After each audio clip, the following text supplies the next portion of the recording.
पुण्यात अपघाताचे सत्र काही थांबताना दिसत नाही. आज पुन्हा एकदा पुणे बंगळूर महामार्गावर भीषण अपघातांची घटना घडली आहे. भरधाव कंटेनरने अनेक वाहनांना धडक दिल्याने वाहनांचे मोठे नुकसान झाले असून अनेक जण जखमी झाले आहेत.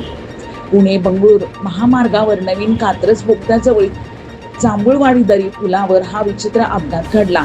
साताऱ्याच्या दिशेने भरधाव वेगाने जाणाऱ्या कंटेनरने एका मागोमाग 3 ते 4 कारसह एकूण 5 ते 6 वाहनांना जोरदार धडक दिली.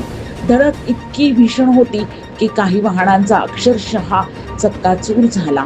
अनेक वाहनांच्या काचा फुटल्या तर काही वाहनांचे तुकडे झाल्याचेही पाहायला मिळाले. या अपघातात सुदैवाने कोणतीही जीवितहानी झाली नाही. मात्र 7 ते 8 जण जखमी झाल्याची माहिती समोर आली आहे.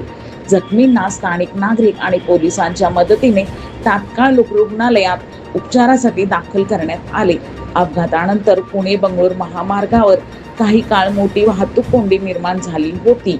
घटनेची माहिती मिळताच वाहतूक पोलिसांनी घटनास्थळी धाव घेत अपघातग्रस्त वाहन बाजूला करून वाहतूक सुरळीत केली. दरम्यान या प्रकरणी कंटेनर चालकाला पोलिसांनी ताब्यात घेतले असून अपघाताचं नेमकं कारणाचा सध्या तपास सुरू आहे. पारस मोथा यांचा रिपोर्ट.